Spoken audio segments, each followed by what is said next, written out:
Hi, I'm Rob Motl. I'm a professor in the Department of Physical Therapy at the University of Alabama at Birmingham, and I'm also the director of the Mobile Health Technology Laboratory for the REACT Center at UAB. Increasingly, walking is being recognized as an important outcome in medical rehabilitation research and clinical practice involving neurological diseases. This is because the dysfunction of walking is prevalent, burdensome, and costly in a variety of diseases and conditions.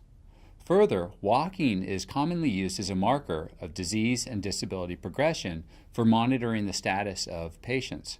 For example, the timed 25-foot walk provides a vital sign of walking speed and can be used to monitor the progress of someone's disease over time and disability progression over time as well. There are many problems with standard walking outcomes in neurological diseases. One of the problems is that these measures don't often capture what's happening in the patient's life. That is, a clinician sees a patient and determines that the patient is doing quite well, but the patient is saying that they're having many struggles in their everyday life with ambulation, and that's called the clinical patient paradox. Another problem is that these measures are collected in a laboratory environment that's quite stale and quite stagnant. And the problem with that is they don't reflect walking during everyday life, and so they lack ecological validity. So this is where motion sensors come in. Motion sensors were originally designed by Leonardo da Vinci, and later, in the early 1900s, the French physiologist Motl developed a pedometer that involved capturing steps based on a pneumatic device placed on the bottom of the sole. Most modern pedometers operate under the notion of a spring-loaded pendulum that captures the displacement of the body during everyday ambulation. These devices all measure steps as a common outcome, and the beauty is that we can determine steps moving from the laboratory into everyday life. And so by capturing the total number of steps that someone takes in everyday life, we can get an indication of how ambulatory they are, and we can get an indication of the effect of their disease or disability in the context of daily living.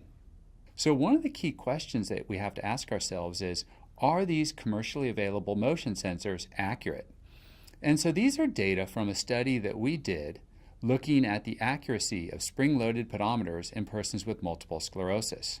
And so what we did is we had individuals with MS walk on a treadmill at 5 different speeds, ranging from very slow to very fast walking speed and speeds in between.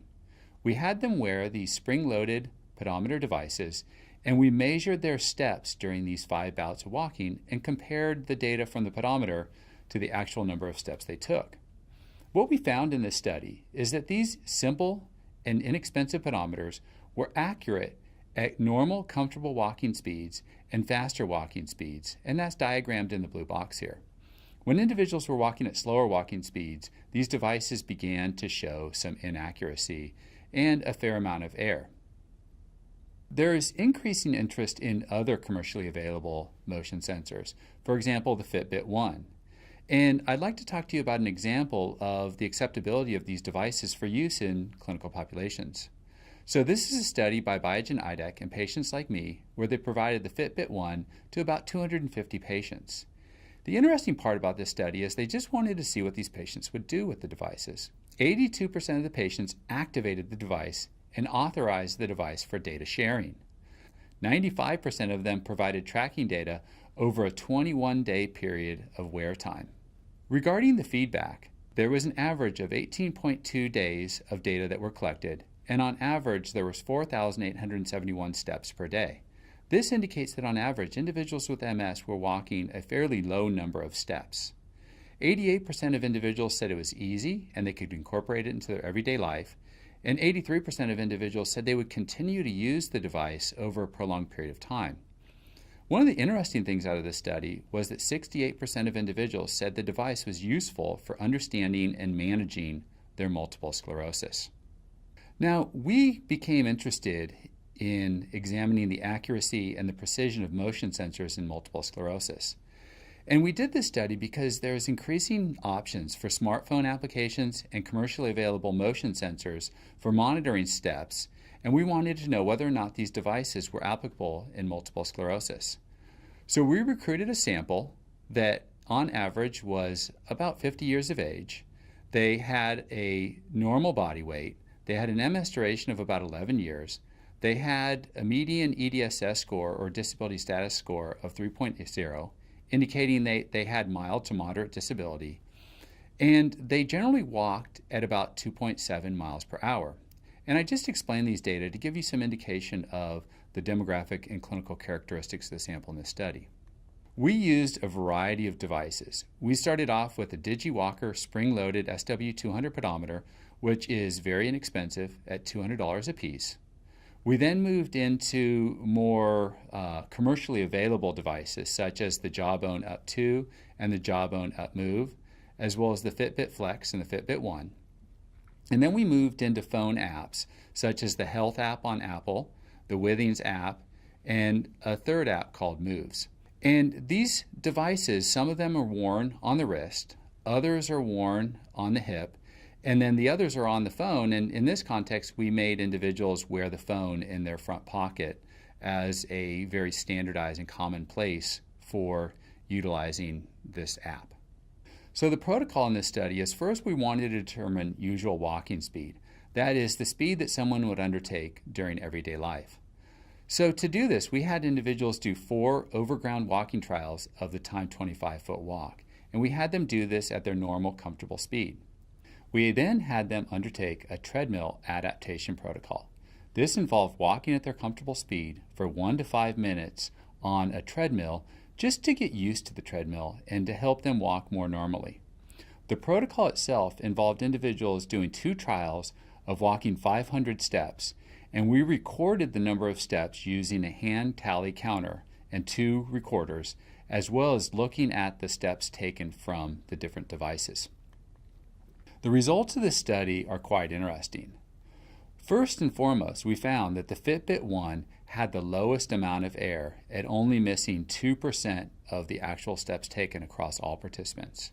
That means that we only missed 10 steps out of the 500 that were taken.